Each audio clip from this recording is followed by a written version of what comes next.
বিসমিল্লাহির রহমানির রহিম। পরম করুণাময় ও অসীম দয়ালু আল্লাহর নামে শুরু। ومن أحسن قولا ممن دعا إلى الله وعمل صالحا وقال إنني من المسلمين.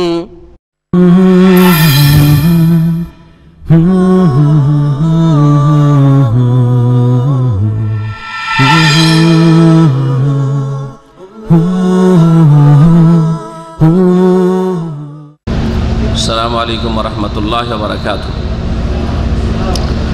إن الحمد لله نحمده ونستعينه ونستغفره ونعوذ بالله من شرور أنفسنا ومن سيئات أعمالنا. من يهده الله فلا مضل له ومن يضلل فلا هادي له. وأشهد أن لا إله إلا الله وحده لا شريك له وأشهد أن محمدا عبده ورسوله صلى الله تعالى عليه وعلى آله وصحبه وسلم تسليما كثيرا. يا أيها الذين آمنوا اتقوا الله حق تقاته ولا تموتن إلا وأنتم مسلمون. يا أيها الناس اتقوا ربكم الذي خلقكم من نفس واحدة وخلق منها زوجها وبث منهما رجالا كثيرا ونساء واتقوا الله الذي تساءلون به والأرحام إن الله كان عليكم رقيبا.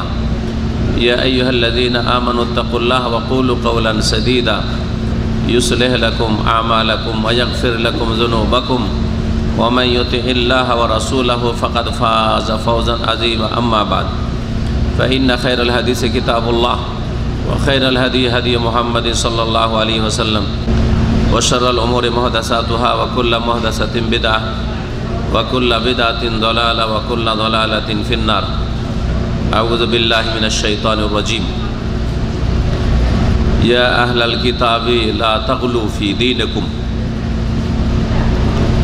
আল্লাহ পাক রব্বুল আলামিনের যাবতীয় প্রশংসা যে আল্লাহ পাক রব্বুল আলামিন এক ও একক, যার জাত সত্তাতেও শরীক নেই, যার সিফাত গুণাবলীতেও শরীক নেই, যার রুবুবিয়াত কাজ আল্লাহ পাকের কাজেও কেউ শরীক নেই, যার ইবাদত বন্দেগীতে উলুহিয়াতেও কোনো শরীক নেই। আল্লাহ পাক রব্বুল আলামিন সব দিক থেকেই ত্রুটি মুক্ত, অভাব মুক্ত, ঘাটতি মুক্ত, যার ফলে তার কোনো শরীকের তিনি প্রয়োজন মনে করেন নাই। আর আমরা সকলে ত্রুটিযুক্ত, অভাবী, অসহায়, স্বয়ংসম্পন্ন নয়, অসম্পূর্ণ, আমরা ঘাটতিপূর্ণ। আমাদের মধ্যে ত্রুটি আর ঘাটতি আর কমি ভরা রয়েছে, যার ফলে আমাদের শরীক না হলে দুনিয়ার কোনো কাজই চলে না। স্রষ্টা খালেক শরীক থেকে অমুখাপেক্ষীহীন, আল্লাহুস সামাদ অমুখাপেক্ষীহীন তিনি। আর সৃষ্টি হচ্ছে মহতাজ, মুখাপেক্ষী। কেউ স্বয়ংসম্পূর্ণ না পৃথিবীতে। কারো কাছে কোনো কিছু থাকলে অন্য কিছু তার কাছে নেই, যেটার জন্য আমার কাছে আসতে হবে বা আপনার কাছে যেতে হবে।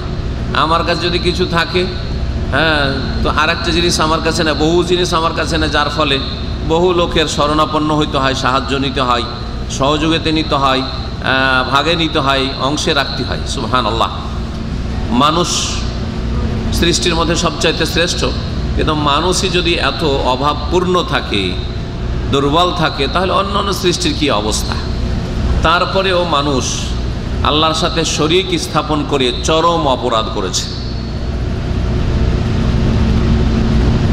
আল্লাহ পাক রব্বুল আলামিন তার দিনে বাড়াবাড়ির কোনো অবকাশ রাখেননি। যেমন আল্লাহর দিন যেইভাবে নাজেল হয়েছে তাতে কম করারও কারো অধিকার নেই। আল্লাহ পাকের দিন যেভাবে আল্লাহ পাক নাজিল করেছেন জিবরাইল আলাইহিস সালাতু সালামের মাধ্যমে, আর যেইভাবে রাসূলুল্লাহ সাল্লাল্লাহু আলাইহি সাল্লাম পৌঁছে দিয়েছেন মানব জাতির কাছে, যেই দিন ইসলামের ওপর রাসূলুল্লাহ সাল্লাল্লাহু আলাইহি সাল্লাম সাহাবায়ে কেরাম রাদিয়াল্লাহু তাআলা আনহুমকে ছেড়ে গেছেন, ওই দিন ইসলামটাই হচ্ছে দিন ইসলাম। ওটাই হচ্ছে আল্লাহ পাকের মনোনীত দিন।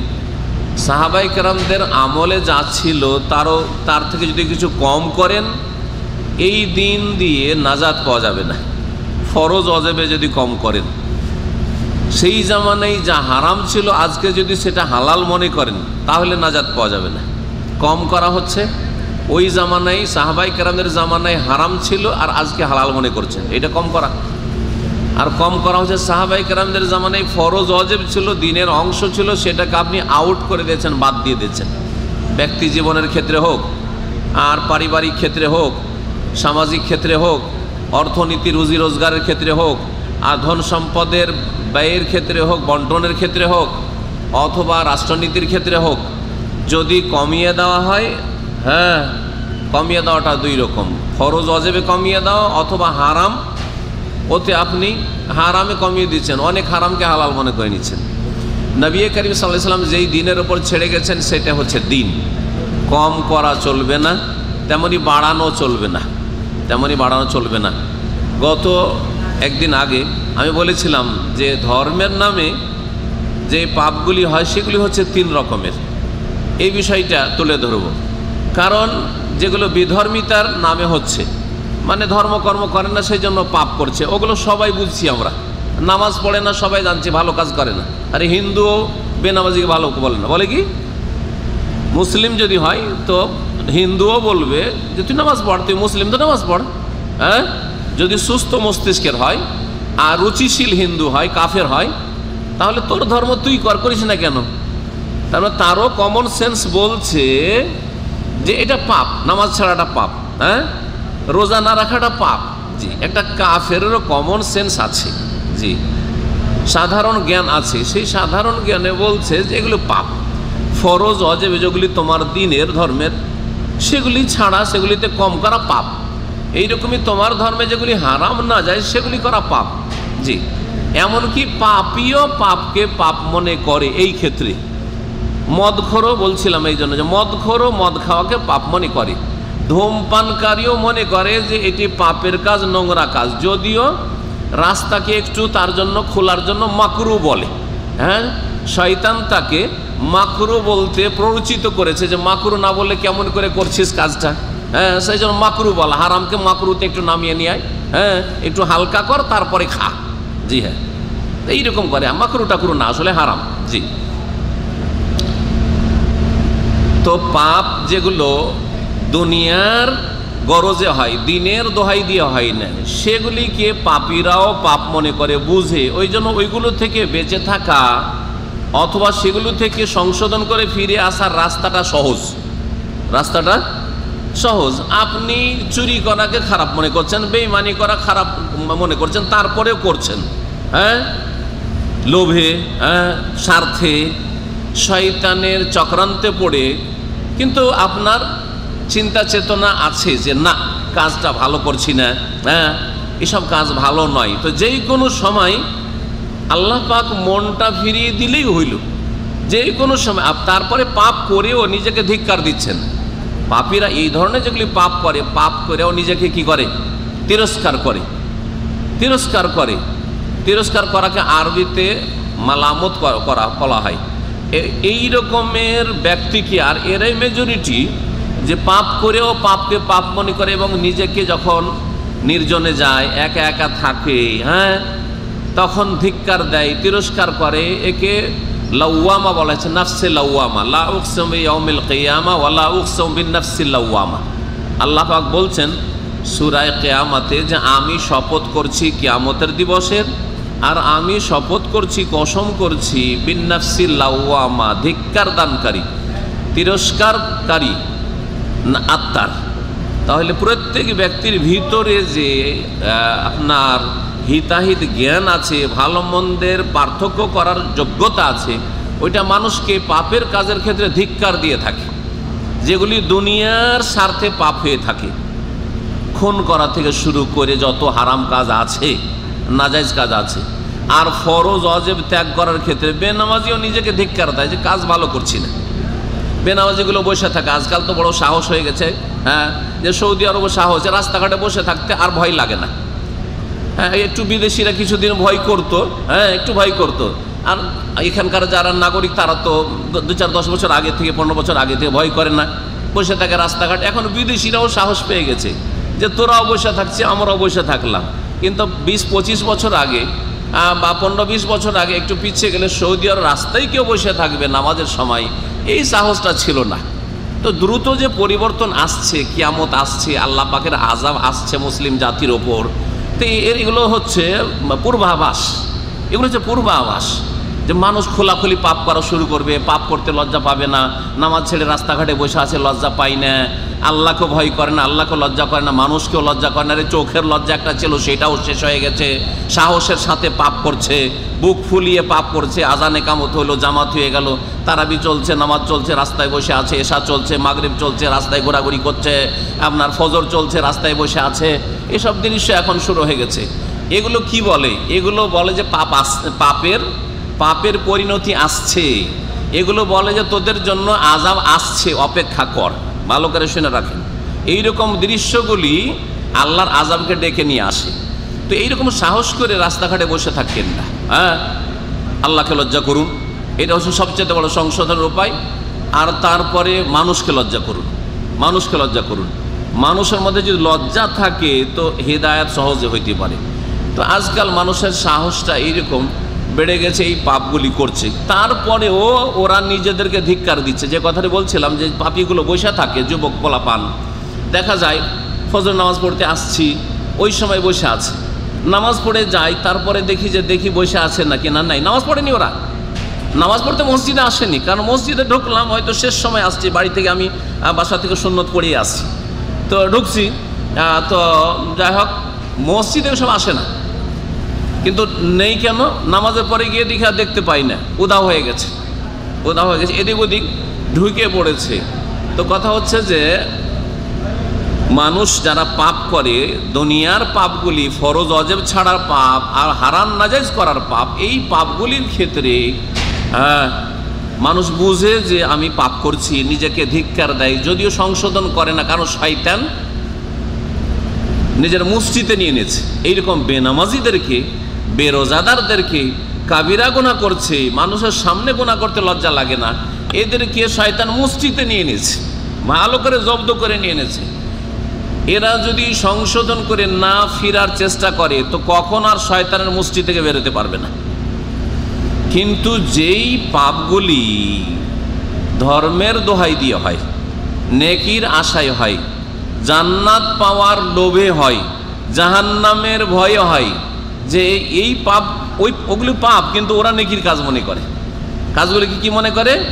নেকির মনে করে, অথচ পাপ করে। আর এই পাপগুলি করে জাহান্নাম থেকে বাঁচতে চায়, পাপ করে জান্নাত যেতে চায়, পাপ করে আল্লাহকে রাজি করতে চায়, গুনহার দ্বারা, পাপের দ্বারা, অন্যায়ের দ্বারা আল্লাহর সন্তুষ্টি করে চায়।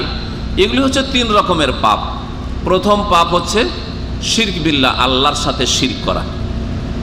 শিরকের মেলা দিক রয়েছে, প্রকরণ রয়েছে, ধরন রয়েছে। আর মুসলিম সমাজে যে হাজার হাজার শিরক ছড়িয়ে রয়েছে, আমাদের দেশের মুসলিমদের রোগটা হচ্ছে যে শিরক জানে, কিন্তু শিরক কোনটা? হিন্দুরা যেটা করে ওইটা শিরক। হিন্দুর নাম আসলে আমাদের দেশের ছোটকাল থেকে শুনতে পারে ওইটা মালাউন, অথচ ওই কাজটাই মুসলিম নিজে, যে মালাউন বলছে মুসলিমের সন্তান, সেও ওই একই কাজ করছে। ও যে নিজে মালাউন হয়ে আছে এইটা বুঝে না। এইটা বুঝিয়ে দেওয়ার দরকার আছে আমাদের মুসলিম সমাজকে, আমাদের দেশের লোকদেরকে, যে আরে বাবা, যাকে মালাউন বলছো, যেই দোষে, যেই চলনের কারণে, যেই শিরক কুফরির কারণে, সেই শিরকই তো তোমাদের মধ্যে আছে, তাহলে এই লানতটা কি তোমাদের ফিরে আসবে না? এই সেম লানতটা কি তোমাদের উপর হয় না? অবশ্যই হচ্ছে, কিন্তু বুঝো না। ওয়ালাকিন লা তাশউরুন, উপলব্ধি নেই, চিন্তা চেতনা নেই, টের পাও না আসলে, কারণ চোখ খুলে দেখিয়ে দেওয়া হয়নি যে তোমাদের ঘরে ঘরে যে পূজাগুলি হচ্ছে এগুলোও শিরক। যেমন হিন্দুদের ঘরে যে পূজাগুলি হচ্ছে ওগুলো শিরক, যেমন আপনার মূর্তি প্রতিমা পূজা করা শিরক, তেমনই কবরে শুইয়ে দিয়ে পাকা করে পূজা করা এটাও শিরক। এই কথাগুলি বোঝানো হয়নি। যেমন সাই বাবার সামনে সিজদা করা শিরক, হ্যাঁ, ব্রাহ্মণের সামনে ঝুঁকে যাওয়া শিরক, তেমন তোমার পীরের সামনে সিজদা করা, আর পীরের পা চাটা, আর ওই কদম বুসি করা, আর পায়ে দুলা নেওয়া, ইত্যাদি ইত্যাদি, আর পায়ে ঝুঁকে যাওয়া পীরদের, বুজুর্গদের, এগুলো একই কাজ। ওরা সাই বাবার ব্রাহ্মণদের সামনে ঝুঁকে, আর তোমরা ঝুঁকো তোমাদের পীর কিবলাদের সামনে। পার্থক্য শুধু নামের, কাজে কোনো পার্থক্য নেই। একই কোয়ালিটির শিরক, একই কোয়ালিটির শিরক। এই জিনিসগুলো যদি বুঝে যান তাহলে খাঁটি মুসলিম হইতে পারবেন। ধর্মের নামে কাজ করা হচ্ছে যে পীরকে যদি শ্রদ্ধা করি, ভক্তি করি, কোন ভক্তি? অতি ভক্তি।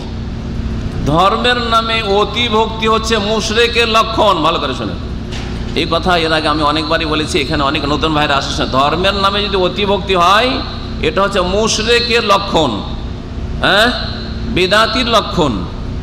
আর যদি দুনিয়ার গরজে অতি ভক্তি কেউ করে তো এটা হচ্ছে চোরের লক্ষণ। এটা জানা আছে আমাদের দেশে। ট্রেনে সফর করেন, বাসে সফর করেন, আর খুব ভক্তি করে, পাশে একটা লোক বসলো, ভাই কি খাবেন? চা খাবেন?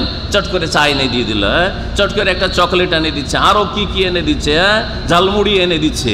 তখন সন্দেহ শুরু হয়ে যায়। খাই না আমরাও সফর করেছি, আমরা ছাত্র জীবন থেকে বিদেশে লেখাপড়া করেছি। কারো জিনিস ট্রেনে সফর করছি, বাসে খাবো না, কি জানিও পকেট মার হইতে পারে, বেহুশ টেহুশ করে দিয়ে নিয়ে যাবে সব, ঠিক না? এইটা বুঝি, কিন্তু এই যে পকেট মেরে নিচ্ছে, আপনার ধর্ম হরণ করে নিচ্ছে এই পীরতন্ত্রের নামে, সুফিবাদের নামে, এইটা বুঝি না যে অতি ভক্তি শিখিয়ে দিয়ে আমাদের ধর্ম যে চুরি করে নিয়েছে, ডাকাতি করে নিয়েছে, ছিনতাই করে নিয়েছে। আমরা আসলে জাতিতে মুসলিম, কিন্তু শিরকি সব আকীদা, বিদআতি আকীদা। তো বলছিলাম যে ধর্মের নামে সবচেয়ে বড় পাপ হয় সেটা হচ্ছে আল্লাহর সাথে শিরক করা। শিরক করলে কি হয়? দু তিনটি কথা শুধু শিরক সম্পর্কে বলবো, তারপরে এগিয়ে যাব। শিরক করলে চিরকাল জাহান্নামে থাকতে হবে। শিরক করে যদি শিরকের অবস্থায় মারা যান, সংশোধন করেননি, শিরকের ধর্ম পালন করছেন এই দিকে মুখ করে, আর তৌহিদ হচ্ছে এই দিকে, কারণ কেবলা এই দিকে, তাই না? ইবাদত কার করতে হবে? আল্লাহর। কিন্তু এবাদত ভাগাভাগি, আল্লাহর এবাদত, নামাজ, রোজা, হজ, যাকাত আল্লাহর এবাদত, আর মাজারে ওরসে জবাই টবাই করা, আর ওখানে গিয়ে সেজদা করা, চাদর চড়া, ওটা হচ্ছে ওই মাজারের এবাদত, মাজারের পূজা। এক আল্লাহর এবাদতকে কাকে দিয়ে দিলেন? মাজারকে। তাহলে আপনার কিবলা ওই যে মাজারের দিকে হয়ে আছে 50-50 হয়ে, হ্যাঁ, কিছু এবাদত আল্লাহর জন্য আর কিছু কবর মাজারের জন্য। যার ফলে এই আকীদা, এই ভ্রান্ত বিশ্বাস নিয়ে যদি মারা যান আর সারা জিন্দগি ধরে যদি নামাজ পড়েন, একেবারে সমস্ত নফল, তাহাজ্জুদ আর ইশরাক, সালাতুদ দুহা, চাস্তের নামাজ, এমন কোনো নামাজ নেই যে নামাজ পড়েননি আপনি, হ্যাঁ, তারপরেও চিরকাল জাহান্নামে থাকতে হবে। চিরকাল কি থাকতে হবে? জাহান্নামে থাকতে হবে। নিজের কথা, আপনাকে নিজের কথা বলে লাভটা কি? আমার লাভ আছে সতর্ক করার উদ্দেশ্যে, যে এত মেহনত করে নামাজ রোজা করলেন, আর এত কষ্ট করে না খেয়ে রোজা রাখলেন, পিপাসায় রোজা রাখলেন, আর সব কিছু বরবাদ হয়ে গেল, কত ক্ষতিগ্রস্ত আপনি।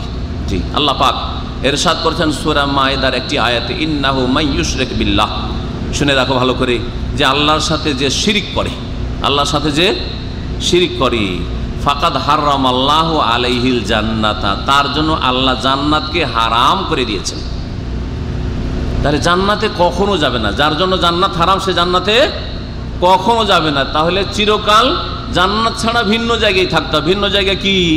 ওয়া মাওয়াহুন নার। আল্লাহ বলছেন তার বাসস্থান হচ্ছে জাহান্নাম, চিরকাল জাহান্নামে থাকতে হবে। সারা জিন্দগি নামাজ পড়লেন। আমাদের দেশের মুসল্লিরা, কবর মাজার পূজারী মুসল্লি যারা নামাজি, তারা সংখ্যাতে হয়তো আমার চাইতে আপনার চাইতে বেশি নামাজ পড়ে, হ্যাঁ, একজন মুওয়াহিদ, তৌহিদ আর সুন্নতের অনুসারী ব্যক্তির চাইতে বেশি নামাজ পড়ে। আর কপালে ঘটা ফেলে দিয়েছে, কপালে দাগ ফেলে দিচ্ছে, হ্যাঁ, কপালকে কালো করে সিজদা করে করে, তারপরেও কোথায় যেতে হবে? ওয়া মাওয়াহুন নার, জাহান্নামে ঠিকানা হবে। ওয়া মা লিযালিমিনা মিন আনসার, আর জালেমের কোনো সাহায্যকারী নেই। চিরকাল জাহান্নামে থাকতে হলো শিরক করে মারা গেলে। শিরকের অবস্থায় মারা গেলে জীবনে অতীতে যত আমল করেছিলেন, যত আমল করে সমস্ত ধ্বংস। হয়তো আপনি ধরেন 30-40 বছর পর্যন্ত শিরিক করেননি। অনেকে আছে যে সারা জীবন শিরিক করেনি, কিন্তু কোনো এক সময় গিয়ে শিরিক করে ফেললো, কোনো মানুষ শয়তানের বিভ্রান্তিতে পড়ে, অথবা জিন শয়তানের ওয়াসওয়াসাতে পড়ে, হ্যাঁ, ছেলে মেয়ে হয় না, বিয়ে শাদী করেছি, সবাই বলছে যাই একবার মাজার শরীফ থেকে ঘুরে আসি, হ্যাঁ, রোগ ভালো হয় না, মেলা চেষ্টা করলাম, ডাক্তার দেখালাম, এই গেলাম সেই গেলাম, এই করলাম সেই করলাম, কিছু হয় না, যা একটু বাবার দরবার একটু হাজিরা দিয়ে আসি, মাজারে চলে গেল।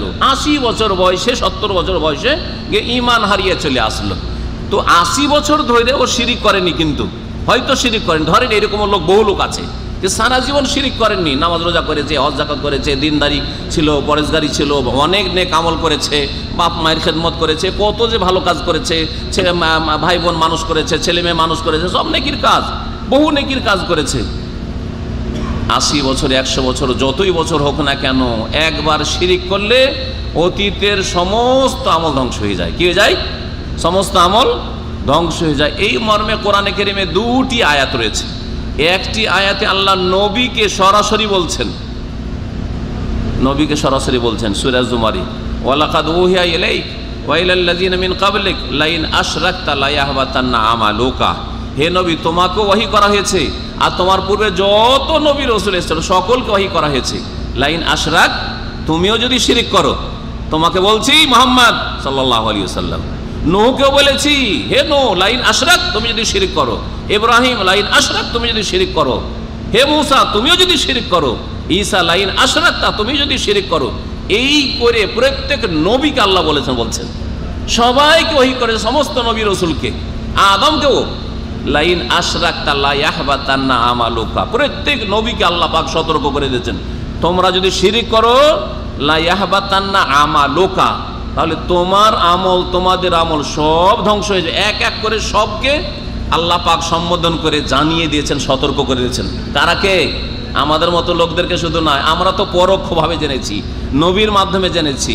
যারাকে সরাসরি ওহী করা হয়েছে নবী রাসূলগণ, তাদেরকেই সরাসরি বলা হয়েছে যে শিরিক যদি করে মরো, সমস্ত আমল ধ্বংস অতীতের। জি, 18 জন নবীর কথা আর একটি আয়াতে আল্লাহ পাক, কয়েকটা আয়াত রয়েছে সূরা আমি সেই আয়াতগুলিতে 18 জন নবীর কথা এক জায়গায় উল্লেখ করা হয়েছে, একটা রুকুতে। আর তারপরে আল্লাহ পাক শেষখানে বলছেন 18 জন নবীর কথা উল্লেখ করার পরে, ওয়ালাউ আশরাকু লাহাবিতা আনহুম মা কানু ইয়ামালুন। এরাও যদি শিরিক করতো, এই 18 জন নবী আদম থেকে শুরু করে মুহাম্মদ সাল্লাল্লাহু আলাইহি ওয়াসাল্লাম পর্যন্ত 25 জন টোটাল নবীর কথা কোরআনে উল্লেখিত হয়েছে। কতজন নবীর কথা উল্লেখিত হয়েছে? মাত্র 25 জনের নাম উল্লেখ করা হয়েছে, তার মধ্যে 18 জনের কথা এক জায়গায়তে শুধু রয়েছে। আল্লাহ পাক বলছেন ওয়ালাউ আশরাকু, এই 18 জন নবীও যদি শিরিক করত, আল্লাহর সাথে শিরিক করত, মূর্তি পূজা করে হোক আর মাজারে সেজদা করে হোক, মূর্তির কাছে ছেলে মেয়ে চেয়ে হোক, দেবদেবীর কাছে আর খাজা বাবার কাছে হোক আর জিলানির কাছে হোক আর শাহজালালের কাছে হোক, জি হ্যাঁ, ওয়ালাউ আশরাকু, তারা যদি শিরিক করে তাহলে লাহাবিতা আনহুম মা কানু ইয়ামালুন, তাহলে যা কিছু আমল করেছিল সবগুলি তাদের ব্যর্থ হয়ে যাবে, নষ্ট হয়ে যাবে, নিষ্ফল হয়ে যাবে। আল্লাহ বলছেন হাবেতা, কোনো ফল পাবে না, সমস্ত আমল ধ্বংস হয়ে যাবে। এরপরে আর কি লাগে? কোরআনের একটি আয়াত যথেষ্ট, আরে রসুলের একটি হাদিস যথেষ্ট একটা মাসলা জানার জন্য। কোরআনে কারীমে আল্লাহ পাক স্পষ্ট করে দিয়েছেন যে শিরক কত খাতারনাক, বিপজ্জনক জিনিস। শিরক করে মারা গেলে কারো সুপারিশ হবে না, শিরক করে মারা গেলে কারো সুপারিশ হবে না।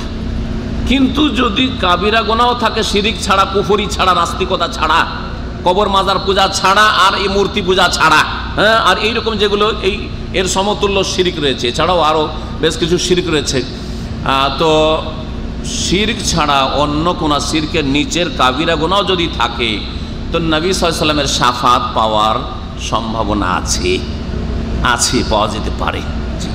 কিন্তু শিরক এবং শিরকের সমতুল্য গুনাহ কুফরি, এইরকমই বেনামাজি হয়ে মরে যাওয়া, বেনামাজি হয়ে মারা গেল, তাহলে আল্লাহ পাক সূরা মুদাসসিরে বলেছেন ফামা তানফাহুম শাফাআতুশ শাফিঈন, যারা শিরক করে মারা যায়, নাস্তিক হয়ে মারা যায়, বেনামাজি হয়ে মারা যায়, ভালো করে শুনে রাখেন, কুফরি করে মারা যায়, দেবদেবীর পূজা করে মারা যায়, কবর মাজারে সেজদা করে মারা যায়, কবর মাজারে চাদর চড়িয়ে মারা যায়, কবর মাজারে খাসি মোরগ জবাই করে মারা যায়, আল্লাহ পাক বলছেন ফামা তানফাহুম শাফাআতুশ শাফিঈন, কোন সুপারিশকারীর সুপারিশ সেই দিন তাদের কাজে আসবে না, সুপারিশও পাবেন না।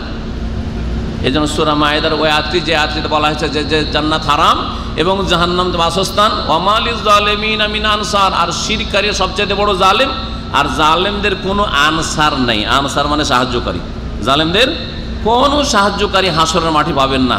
এই ধোকায় থাকেন না যে পীরেরা এইসব ভুল কথা বলে আর গোমরা করে যে আমাদের ওলি আউলিয়া আর কুতুব আর গৌসেরা বড় বড় জাহাজ নিয়ে চলে আসবে একবার হাসরের মাঠে, আর জাহাজে আপনাদেরকে উঠিয়ে নেবে আর নিয়ে গিয়ে একেবারে জান্নাতের গেটে লাগিয়ে দিবে। ভাইরা আমার, যদি পীর ধরেন আর পীরের মুরিদ হন, একটু বায়াত করেন, তাহলে আর কোনো চিন্তা আপনাদের থাকবে না। আর পীর ছাড়া কি জান্নাতে যেতে পারেন? আর কোনো চিন্তা করবেন না, আপনার পীর আপনাকে নিয়ে জান্নাতে চলে যাবে। আরে পীর জান্নাতে যাবে এই কথাটা দেখাও তো কোন কোরআন আয়াতে আছে? হ্যাঁ, নবী জান্নাতে যাবেন, আম্বিয়া রাসূলগণ এই কথা কোরআন আছে, কিন্তু পীর জান্নাতে যাবে, তোমার ওই পীরটা জান্নাতে যাবে, এটা কোন জায়গায় আছে বলো তো দেখি? তোমার পীরটা যে আল্লাহর ওলি, এর দলিলটা কোথায়? ওর নাম ধরে নবীর হাদিস আছে, আবু বকর ফিল জান্নাতে, উমর ফিল জান্নাতে, উসমান ফিল জান্নাতে, আলিউন ফিল জান্নাহ, হাসান হোসেন সৈয়দা শাবাবে আহলিল জান্নাহ, হাদিস আছে। কিন্তু তোমার পীর বা আমি বা তুমি জান্নাতে যাবে, এর সার্টিফিকেটটা কোথায়? হ্যাঁ, এই সার্টিফিকেটটা কে দিল? তাহলে বোঝা গেল যে জান্নাতে যাবে কারা? যার ঈমান হবে, আমল হবে রাসূলুল্লাহ সাল্লাল্লাহু আলাইহি ওয়াসাল্লামের মতো আর সাহাবায়ে কেরামদের মতো, ওই কোয়ালিটির ইসলাম হইতে হবে। সহজ ভাষায় সাধারণ মানুষদের জন্য বলছি, আপনাদের বর্তমান যুগের ইসলামটাকে, প্রচলিত দেশি ইসলামটাকে নবীর সাহাবায়ে কেরামদের আমলের ইসলামের সাথে যাচাই করুন, তুলনা করুন। যে আমাদের তো হাজার হাজার দেশে মাজার আছে, হাজার হাজার লাখ লাখ পীর আছে। নবীর সাহাবীদের জামানায় কার মাজার ছিল? পাকা কবর ছিল। না পাকা কবরকে গুড়িয়ে দিতে বলেছেন? কবর যেন আধা হাতের বেশি উঁচা না হয়, কাঁচা যেন থাকে, পাকা না করা হয়, এগুলি কি হাদিসে নেই? তাহলে নবীর জামানার ইসলাম কবর সম্পর্কে কেমন ছিল আর আপনাদের কেমন? তো নবীর জামানার ইসলামের ওপর যদি প্রতিষ্ঠিত হইতে পারেন, ওই ইসলাম শিখতে হবে, পালন করতে হবে, বিশ্বাস করতে হবে, ওই ইসলামের দিকে মানুষকে দাওয়াত দিতে হবে, নিজের পরিবার পরিজনকে, তাহলে জান্নাতের আশা করা যেতে পারে আল্লাহ পাকের রহমতে।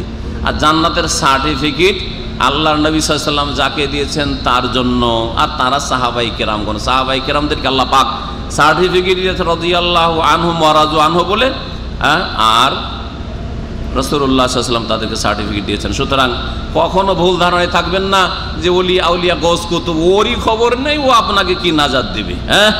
আপনি ইসলাম মেনে চলেন কোরআন এবং হাদিসের আলোকে। দুটো জিনিস রাসূলুল্লাহ সাল্লাল্লাহু আলাইহি ওয়াসাল্লাম ছেড়ে গেছেন। দ্বিতীয় ধর্মের নামে যে পাপটি হয় সেটা হচ্ছে বিদআতের পাপ, সেটা হচ্ছে বিদআতের পাপ। এই বিদআতের পাপ, বিদআত মানে আল্লাহর সাথে শিরক না, কিন্তু রসুলের সাথে শিরক। সহজ ভাষায় সাধারণ মানুষকে বোঝানোর জন্য, আল্লাহর সাথে যদি অংশীদার বানান ওর নাম হচ্ছে শিরক, আর নবীর সাথে যদি অংশীদার বানান ওর নাম হচ্ছে বিদআত। আপনি কোনো ইসলামের হুকুম আহকাম পালন করবেন কার তরিকায়? কার তরিকায়? রসুলের তরিকায়।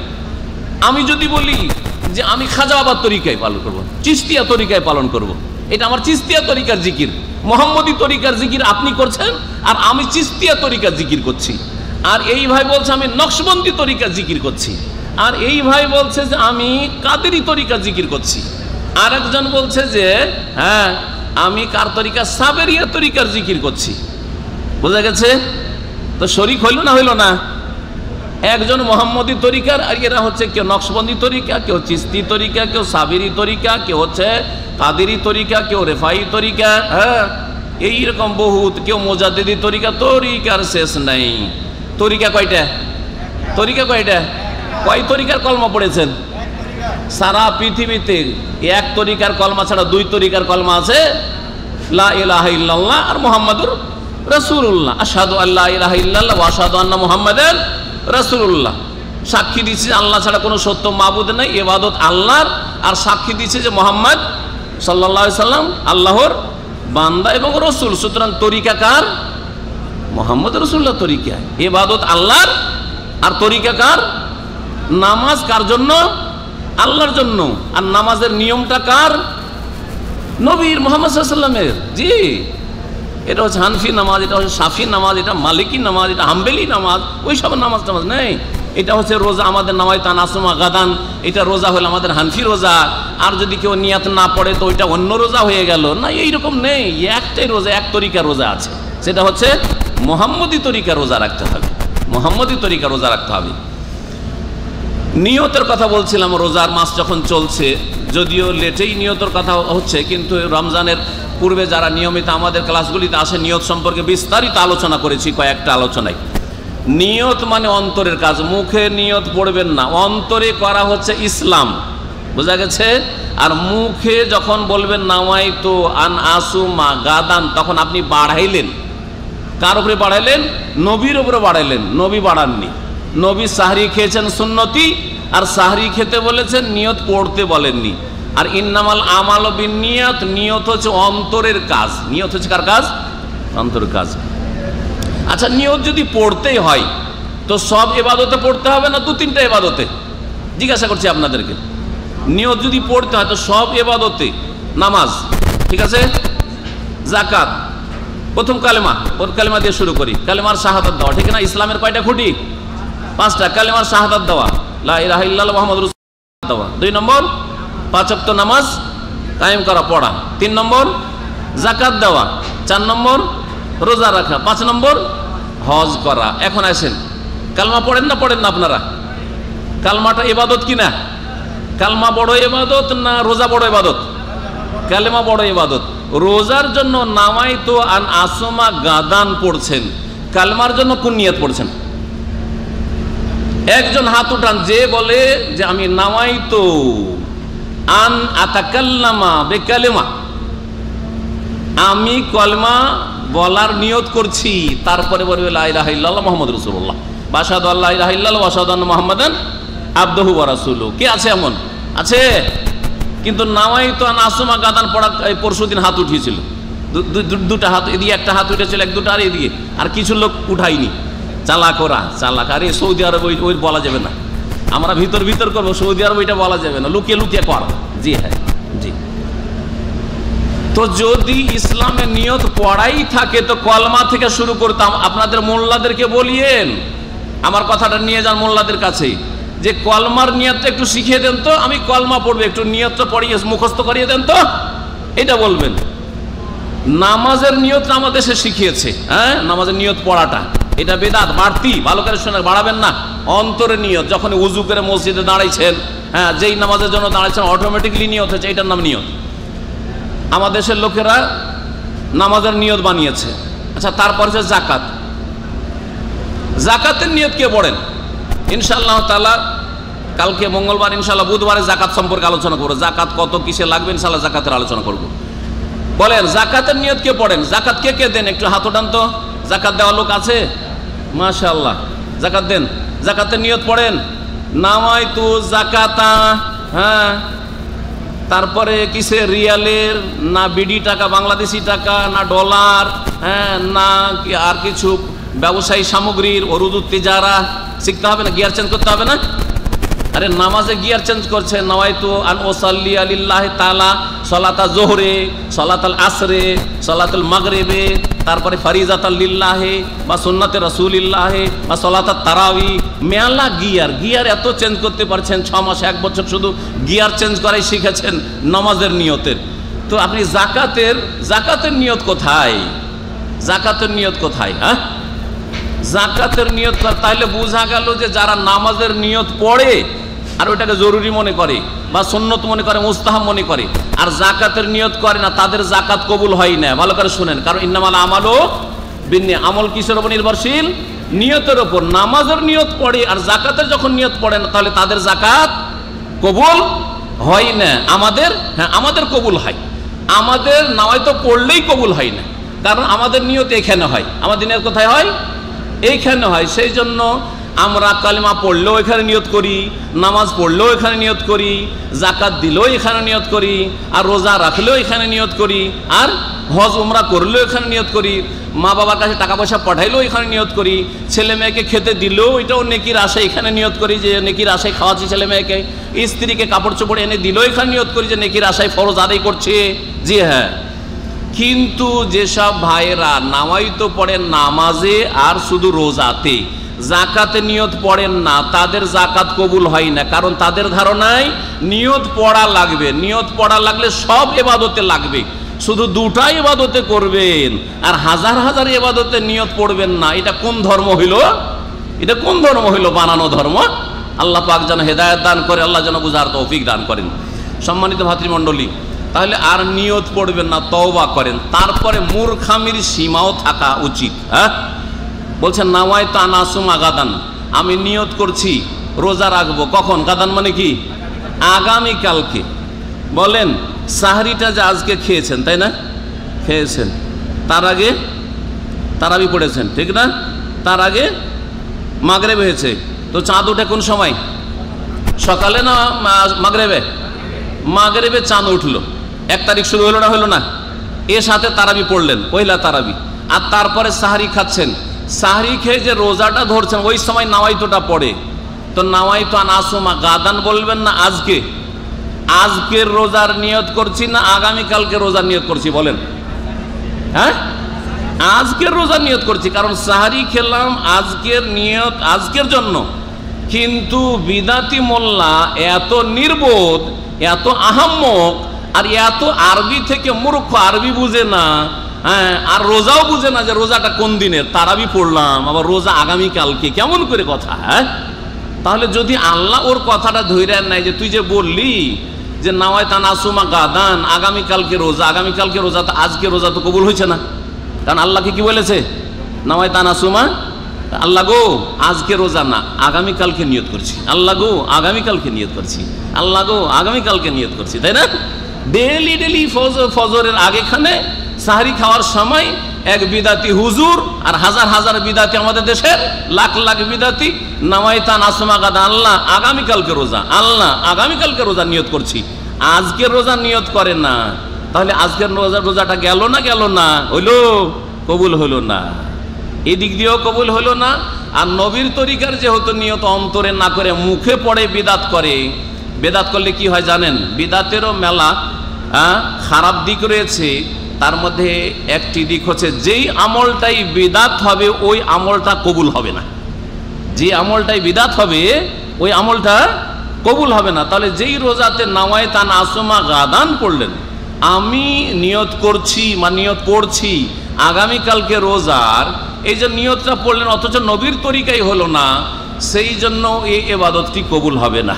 প্রিয় নবী মুহাম্মদ রাসূলুল্লাহ সাল্লাল্লাহু আলাইহি ওয়াসাল্লাম থেকে তাঁর বিবি আয়েশা রাদিয়াল্লাহু তাআলা আনহা বর্ণনা করছেন, মান আমিলা আমালান লাইসা আলাইহি আমরুনা ফাহুয়া রাদ্দুন, কেউ যদি এমন কোনো আমল করে, আমল করলেন, এই রোজাটা আমল করলেন, হ্যাঁ, নামাজ পড়লেন, ভালো আমল করলেন, কিন্তু লাইসা আলাইহি আমরুনা, আমার আদর্শ ওই রকমটা নয়, আমার আদর্শ মোতাবেক করলো না, রোজাটা নবীর রোজা করলেন না। নবী সাহরি দিয়ে শুরু করেছেন অন্তরে নিয়ত করে, আর আপনি মুখে নিয়ত পড়ে রোজা শুরু করলেন। নবী সাল্লাল্লাহু আলাইহি ওয়াসাল্লাম তাকবীরে তাহরিমা দিয়ে নামাজ শুরু করেছেন অন্তরে নিয়ত করে, আর আপনি নাওয়াইতু আন উসাল্লি লিল্লাহি তাআলা দিয়ে শুরু করেছেন। জি, লাইসা আলাইহি, নবীর তরিকায় আপনি নামাজ পড়লেন না বা রোজা রাখলেন না, শুরু করলেন নিয়ত পড়া দিয়ে, তাহলে কি হবে? ফাহুয়া রাদ্দুন, সেই আমলটি প্রত্যাখ্যাত হয়ে যাবে, আপনার মুখে ছুঁড়ে দেওয়া হবে, আল্লাহ পাক কবুল করবেন না। কারণ আল্লাহ ইবাদত কবুল করার জন্য দুটো শর্ত লাগিয়েছেন, এক আল্লাহর জন্য করতে হবে, আর এক রসুলের তরিকায় করতে হবে। রাস্তা নবী মুহাম্মদ সাল্লাল্লাহু আলাইহি ওয়াসাল্লামে ধরতে হবে, আর ইবাদত কার করতে হবে? এক আল্লাহর করতে হবে। দুটো শর্ত যদি না থাকে ইবাদত কবুল হবে না। নবীর তরিকায় করলেন কিন্তু আল্লাহর জন্য করলেন না, মানুষকে দেখানোর জন্য, মানুষের ভয়ে শিরিক ঢুকে গেল, সেই জন্য আল্লাহ কবুল করবেন না। জি হ্যাঁ, দুটো শর্ত হইতে হবে। ধর্মের নামে যে পাপগুলি হয়, এই পাপগুলি সম্পর্কে মানুষ ধারণা করে যে খুব ভালো কাজ করছি, এই কথা আল্লাহ পাক সূরা কাহফের একটি আয়াতে বলেছেন, এবং এরা বেশি ক্ষতিগ্রস্ত। ভালো আশা নিয়ে করে কিন্তু ভালো আশাই থেকে যায় আর সর্বনাশ হয়ে যায়। আল্লাহ বলছেন, কুল হাল নুনাব্বিউকুম বিল আখসারিনা আমালা, হে নবী তুমি জানিয়ে দাও এদেরকে, হাল নুনাব্বিউকুম বিল আখসারিনা আমালা, তোমাদেরকে কি জানিয়ে দেব অধিক ক্ষতিগ্রস্তদের সম্পর্কে আমলের ক্ষেত্রে? মানে আমল করেও অধিক ক্ষতিগ্রস্ত মানুষ হচ্ছে দুই রকম। মানুষ হচ্ছে দুই রকমের, এক আমল করে ক্ষতিগ্রস্ত, কর্ম করে ক্ষতিগ্রস্ত, আর কর্ম না করে ক্ষতিগ্রস্ত। যেমন একটা লোক আজকে রোজা রাখেনি, ক্ষতিগ্রস্ত কিনা? ক্ষতিগ্রস্ত, চরম ক্ষতিগ্রস্ত, বড় ফরজ তরক করেছে, কাবিরা গুনাহ করেছে, আল্লাহকে নারাজ করেছে। জি, আল্লাহর আযাবের প্রতীক্ষায় থাকুক সে, তওবা যদি না করে। তাহলে আমল না করে রোজা না রেখে ক্ষতিগ্রস্ত, নামাজ না পড়ে ক্ষতিগ্রস্ত। আর আরেকজন লোক রোজা রাখলো কিন্তু আমল করে ক্ষতিগ্রস্ত, রোজা রেখেও ক্ষতিগ্রস্ত। নামাজ পড়েও ক্ষতিগ্রস্ত। ওটা কে? ওটা কে? যে নবীর তরিকায় করলো না, যে নবীর তরিকায় করলো না। নামাইতো দিয়ে রোজা শুরু করলো, নামাইতো দিয়ে নামাজ শুরু করলো, ইক্তাদাই তো বিহাজাল ইমাম দিয়ে নামাজ শুরু করলো, হ্যাঁ, আনা ইমামুল লিমান হাজার আমাল্লাম হাজারও দিয়ে নামাজ শুরু করলো, বানানো এসব যাই নামাজের দো ইন্নি ওয়াজাতু ওয়াজহিয়া পড়ে নামাজ শুরু করলো। নবীর তরিকায় তাকবীরে তাহরিমা দিয়ে শুরু হয়েছে, নবীর নামাজ শুরু করলো না। সুতরাং এইরকম যদি হয় সবচেয়ে বেশি ক্ষতিগ্রস্ত। দুনিয়ার ক্ষেত্রে বোঝায় তাহলে বুঝতে পারবেন। একটা লোক ডিউটি করেছে, ডিউটি করে বেতন পায়নি, বেশি ক্ষতিগ্রস্ত না? এই রমজান মাসে ডিউটি করে যদি মালিক বেতন না দেয় তো কত ক্ষতিগ্রস্ত। আর একজন লোক রমজান মাসে ডিউটি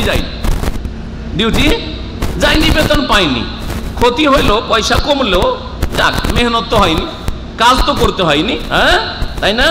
তো যারা বেদাতি নামাজ পড়ে, বেদাতি রোজা রাখে, এই নিয়ত পড়ে, তারা ওই রকম বেশি ক্ষতিগ্রস্ত। আল্লাহ পাক বলছেন কারা? আল্লাযীনা দাল্লা সায়ুহুম ফিল হায়াতিদ দুনিয়া ওয়া হুম ইয়াহসাবুনা আন্নাহুম ইউহসিনুনা সুনআ, যাদের মেহনতটা ভুল পথে হয়েছে, মেহনত রোজার করেছে, নামাজের করেছে, কিন্তু ভুল পথে, নামায় তানাসুমা গাদানের ভুল পথে, হ্যাঁ, নামায় তো নিয়ত পড়া দিয়ে না, এখানে নিয়ত করতে হবে। ওয়া হুম ইয়াহসাবুন, কিন্তু তাদের ধারণা ছিল যে আন্নাহুম ইউহসিনুনা সুনআ, খুব ভালো কাজ করছি, নামায় তানাসুমা গাদান পড়ছি, আমার রোজা বেশি ভালো। আর ওরা নিয়ত পড়ে না, ওদের রোজা ভালো না, ওদের রোজা হয় না। আমি নিয়ত পড়ছি, আমার নামাজ ভালো, ওদের নামাজ ভালো না। এইরকম যাদের ধারণা, তারা বেশি ক্ষতিগ্রস্ত। আর একটি কথা বাকি থাকলো, সেটা হচ্ছে বাড়াবাড়ি হচ্ছে আর একটি ক্ষেত্রে। এই 3 নম্বরটি ইনশাআল্লাহ তাআলা আর একটি আলোচনায় পেশ করব। শিরিক শেষ করলাম, বিদআত সম্পর্কে সংক্ষেপ শেষ করলাম। আর একটি বিষয় সেটা হচ্ছে সন্ত্রাস অথবা চরমপন্থা, ইসলামের নামে ধার্মিক হয়ে এক গর্ত থেকে উঠে, গুমরাহি থেকে উঠে এসে আর এক গর্তে আছাড় খেয়ে পড়া।